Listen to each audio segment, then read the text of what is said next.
اگر دجال نکل جاوے تو اللہ اس کے فتنے سے بھی حفاظت کرے گا. اور دنیا میں سب سے بڑا فتنہ دجال کا فتنہ ہے. اپنی ذمہ داری سمجھ کے میرے بھائیوں، بہت زبردست عمل ہے یہ. فتنے ہماری آنکھوں کے سامنے اٹھ رہے ہیں، ہم فکر کر کے اپنی ذمہ داری سمجھ کے خود بھی پڑھیں، اپنے گھر والوں سے بھی کہیں کہ بھائی سورہ کہف پڑھ لو. 24 گھنٹے ہمارے پاس ہے، ابھی مغرب سے لے کر جمعرات کی مغرب سے لے کر جمعہ کی مغرب تک. ایک تو یہ عمل کریں. دوسرا عمل، نبی کریم صلی اللہ علیہ وسلم کا پاک ارشاد ہے کہ جس نے جمعہ کے دن سورہ دخان پڑھی، صرف 3 رکوع ہے، صرف 3 رکوع 25ویں پارے میں. سورہ دخان 25ویں پارے میں صرف 3 رکوع ہے. ہمارے نبی فرماتے ہیں کہ جس نے جمعہ کے دن سورہ دخان پڑھی، اللہ اس کے لیے جنت میں محل بنائے گا. ہر جمعہ کو جنت میں محل بنوا سکتے ہیں میرے بھائیوں. آج دنیا والے فخر کرتے ہیں، دیکھ یہ بھی میرا مکان، یہ میرا مکان، یہ میرا مکان، وہاں جاؤ تو وہ میرا مکان. جنت میں بنوا سکتے ہیں بھائی، پھر ہمیں کون روکے گا؟ بعض اپارٹمنٹ ہوتے ہیں بھائی انہی کو انٹری ہوتی ہے جن کا مکان ہوتا ہے. جب ہمارا مکان دنیا میں سے ہی بنوا دیں گے ہمیں انٹری مل جائے گی آسانی سے انشاءاللہ. تو اس کی بھی فکر کریں. اور تیسرے نمبر کے اوپر ہے درود شریف. ہم روزانہ درود شریف پڑھتے ہی ہیں میرے بھائیوں، لیکن جمعہ کے دن بہت درود شریف پڑھے. ہمارے نبی کی وجہ سے ہمیں ہدایت ملی ہے میرے بھائیوں. تو ہم اپنے نبی کو کیوں بھول جائیں؟ چلتے پھرتے اٹھتے بیٹھتے درود شریف پڑھا کر اس میں فائدہ بھی ہمارا ہے. اس لیے خاص اس کا دھیان رکھے. اللہ کے رسول صلی اللہ علیہ وسلم فرمایا کہ قیامت کے دن سب سے زیادہ میرے قریب وہ ہوگا جو مجھ پر زیادہ درود شریف پڑھتا. تو یہ عمل ہم جمعہ کے یاد رکھیں. اچھا، اب ایک بات جو دنیا میں چل رہی ہے، برسوں سے چل رہی ہے، 2 رخاپن، جس کو ہماری زبان میں ڈبل ڈھولکی کہتے ہیں. ڈبل ڈھولکی ہماری زبان میں یہ کہتے ہیں. کیا مطلب اس کا؟ اس کے پاس گیا تو اس کا، اور اس کے پاس گیا تو اس کا. یہ چھوٹے سے گروپ اور چھوٹے سے محلے سے لے کر عالمی سطح کے اوپر بڑے بڑے ملک جو جنگیں کرتے ہیں نا، آج ہماری آنکھوں کے سامنے ہے سب کے. اس لیے ایک بات یاد رکھو میرے بھائیوں، یہ منافق کی نشانی ہے. قرآن کیا کہتا ہے؟ وَإِذَا لَقُوا الَّذِينَ آمَنُوا قَالُوا آمَنَّا. جب یہ لوگ ایمان والوں سے ملتے ہیں نا تو کہتا ہم ایمان لے آئے. وَإِذَا خَلَوْا إِلَىٰ شَيَاطِينِهِمْ. اور جب یہ ان کے شیطان بھائیوں کے پاس جاتے ہیں، قَالُوا إِنَّا مَعَكُمْ إِنَّمَا نَحْنُ مُسْتَهْزِئُونَ. فکر نہ تو ان کے ساتھ مذاق کر رہے ہیں، مذاق کر رہے ہیں ان کے ساتھ. عبداللہ ابن ابی، منافقوں کا سردار، ہمارے نبی کی مجلس میں آگے بیٹھتا تھا اور واہ واہ کرتا تھا ہمارے نبی کی باتوں کے اوپر. یہاں آتا تو یہاں کا ہو جاتا، اور وہاں جاتا تو وہاں کا ہو جاتا. آج چھوٹے سے محلے اور چھوٹے سے گروپ سے لے کر عالمی سطح کے اوپر یہ بیماری چل رہی ہے، یہ منافقت چل رہی ہے. بیماری نے منافقت. اپنے ایمان کو چند کھوٹے سکوں کے خاطر لوگ بیچ رہے. اس سے کتنا بڑا نقصان ہوتا ہے. انسان کو فائدہ کتنا ہوگا؟ مکان مل جائے گا، گاڑی مل جائے گی، اس سے زیادہ کیا فائدہ ہوگا؟ لیکن اسلام کا اور ایمان کا اور مسلمانوں کا کتنا بڑا نقصان ہوگا وہ اس سے اندازہ نہیں ہے، اس کے چھوٹے سے نفع کے لیے. آج عالمی سطح کے اوپر دیکھو، یہ 2 ملک اٹھا کر دیکھ لو، 2 قومیں اٹھا کر دیکھ لو، فلسطین اور اسرائیل. آج پورا منظر ہماری آنکھوں کے سامنے ہے کہ کون کس کی گود میں جا کر بیٹھا ہے. اسی لیے اس کی جو سزا ہے نا، اس کی سزا نبی کریم صلی اللہ علیہ وسلم کا پاک ارشاد ہے کہ 2 رخاپن، قیامت کے میدان میں سب سے زیادہ سخت عذاب والا 2 رخا والا ہوگا کہ ادھر جائے تو ادھر کا ہو جاتا ہے اور ادھر جائے تو ادھر کا ہو جاتا ہے.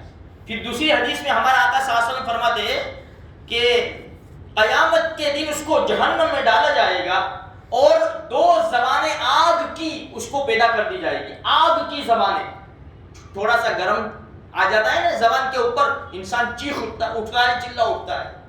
2 زبانیں آگ کی لگا دی جائے گی. اس لیے کبھی بھی میرے بھائیوں اپنے ایمان کو مت بیچو، کبھی ادھر کی بات ادھر مت کرو. بھائی یہاں کا جو بیٹھے اچھی طرح بات لے لی کہ پوری جا کے بات کہہ دی. ان کو کیسے پتا چلتا ہے ابھی یہاں بیٹھا تھا، اتنے بجے یہاں، اتنے بجے وہاں، اتنے بجے وہاں، یہ پہنا، یہ کھایا، ابھی سب پوری انفارمیشن پوری. بہت بڑا عذاب ہے، بہت بڑا. اللہ کے نبی کو کیا منہ دکھائے گا یہ؟ اس لیے میرے بھائیوں چھوٹے سے نفع کے خاطر ایمان کو نقصان نہ پہنچاؤ، ورنہ قیامت کے میدان میں بڑا عذاب بھگتنا پڑے گا۔ ہاں لیکن دو گروپ کو ملانے کے لیے، دو پارٹی کو ملانے کے لیے، دو انسان کو ملانے کے لیے جھوٹ بولنا جائز ہے۔ یہاں جھوٹ بول سکتے، اس کو کہے کہ بھائی تیرا دوست یار تو ایسا کہہ رہا ہے کہ میں اس کو ماروں گا، یہ کروں گا، وہ تو تیری بہت تعریف کر رہا ہے۔ ادھر جاوے تو اس کو ایسا کہے یار تو ایسا کہہ رہا ہے کہ ارے یار مجھے اتنے لوگوں نے کہا، ارے یار سب بکواس ہے، وہ تو بیچارہ تیری تعریف کر رہا ہے کہ چھوڑ بھول ہو گئے، وہ ملے گا تو میں بھی مل لوں گا۔ یہ اگرچہ جھوٹ بولے گا لیکن اس کو ثواب ملے گا یہاں پر، اس لیے کہ دو انسان کو ملا رہا ہے، یہ دو دشمن کو دوست بنا رہا ہے۔ لیکن آج افسوس کی بات ہے ہمارے چھوٹے سے گروپ کے اندر بھی دیکھا کہ بھائی گروپ کے اندر دو دوست کی اچھی بن رہی ہے، تو تیسرے دوست سے دیکھا نہیں جاتا، اسی کو حسد کہتے ہیں۔ اب اس کے کان میں کچھ وہ بھرے گا کہ یار وہ دیکھنا وہ تو ایسا کہتا ہے، ایسا کہتا ہے، اچھا ایسا کہتا ہے، جہاں جاتا ہوں اسکول لے کے جاتا ہوں، کھانے بھی جاتا ہوں تو اسکول لے کے جاتا ہوں، کوئی کو خبر بھی نہیں پڑتی میرے بارے میں ایسا کہتا ہے، اس کے پاس جائے گا تو ایسا۔ ایک بات یاد رکھو میرے بھائی، ایک بات، سنی سنائی بات کے اوپر دھیان مت دو۔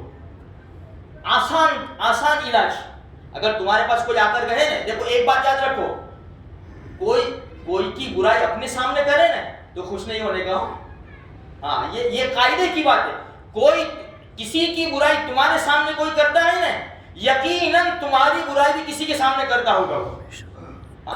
اگر کوئی کہے نا کہ تیرے بارے میں ایسا کہتا ہے، ایک کام کر ٹھیک جا، ابھی فون لگاتا ہوں، برابر ہے، سچی بات ہے نا، پھر اس کا انداز دیکھو، پھر وہ کیسی تیوری بدلتا ہے، کیسا چینج ہوتا ہے، سمجھ میں؟ بے نہیں یار میرا جھگڑا ہو جائے گا جو ہے، تو پھر میرا جھگڑا کرواتا ہے۔ تو بہت چل رہا ہے یہ دوست، ایک ساتھ میں کھانے والے، ایک تھالی میں کھانے والے میرے بھائیوں، ایک ساتھ میں گھومنے والے، لیکن دل کے اندر چور بیٹھا ہوا ہے، چور۔ اس کا بہت بڑا گناہ ہے۔ دو مسلمان جدا ہوتے ہیں، ہمارے نبی کیا فرماتے ہیں دیکھو تو صحیح، لا يحل للمسلم ان يهجر اخاه فوق ثلاث او كما قال النبي صلی اللہ علیہ وسلم، کسی مسلمان کے لیے حلال نہیں ہے کہ اپنے مسلمان بھائی کو 3 دن سے زیادہ چھوڑے رکھے۔ اور آج اس نے ادھر کی ادھر کروا کے پھوٹ ڈلوا دی دونوں کے اندر، اور کیسے جدا کر دیے، کیسے جدا کر دیے۔ اس لیے اچھی بات نہیں ہے۔ قرآن کہتا ہے انما المؤمنون اخوہ، سارے ایمان والے بھائی ہیں۔ فاصلحوا بین اخویکم، اصلاح کراؤ، جدا کراؤ نہیں، اصلاح کراؤ تمہارے بھائیوں کے درمیان، یہ قرآن کا حکم ہے۔ اور اگر جدائی کرائی، ہم نے پھوٹ ڈالی، بس ہاں اب میرے دل کو سکون ہو گیا، اب وہ سمجھ میں نہیں آتا تھا، جہاں جاوے ساتھ میں جاوے، جہاں جاوے ساتھ میں جاوے، اب سمجھ پڑے گی ان لوگوں کو۔ نہیں، کیا ہوگا؟ تیرے دل کو خوشی ہوگی بس، لیکن بے چینی کیسی؟ اگر پتہ چل گیا ان لوگوں کو تو پھر میرا کیا ہوگا؟ ہاں، اس لیے حسد کرنے والے کو نیند نہیں آتی، ہمیشہ سوچتا رہتا ہے وہ، اس کا ایسا، اس کا ایسا، اس کا ایسا، اور جس کے اوپر حسد کیا جا رہا ہے نا، میٹھی نیند سو رہا ہے، آرام سے سو رہا ہے، اور وہ اس کے بارے میں سوچ رہا ہے کہ اس کو ایسا کرو، ایسا کرو۔ میرے بھائیوں، تقدیر کے اوپر ایمان رکھو۔ ہم نے پڑھا ہے آمنت باللہ وملائکتہ وکتبہ ورسلہ والیوم الآخر والقدر خیرہ وشرہ من اللہ تعالی، اچھی اور بری تقدیر اللہ کی طرف سے، ہمارے مقدر کا کوئی چھین کر نہیں دے جائے گا، اور جو ہمارے مقدر میں نہیں ہے وہ ہمارے پاس ہزاروں لاکھوں کوشش کے باوجود بھی نہیں آئے گا۔ یہ تقدیر ہے ہماری، جو اللہ نے ہمارے مقدر میں لکھا ہے، پوری دنیا اس کو روکنا چاہے نہیں روک سکتی، اور جو ہمارے مقدر میں نہیں ہے پوری دنیا کوشش کرے کہ اسے مل جائے، اللہ کی قسم نہیں مل سکتا۔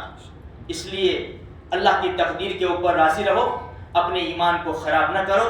اللہ مجھے بھی، آپ کو بھی، اور سارے مسلمانوں کو دین کی صحیح سمجھ عطا فرمائے۔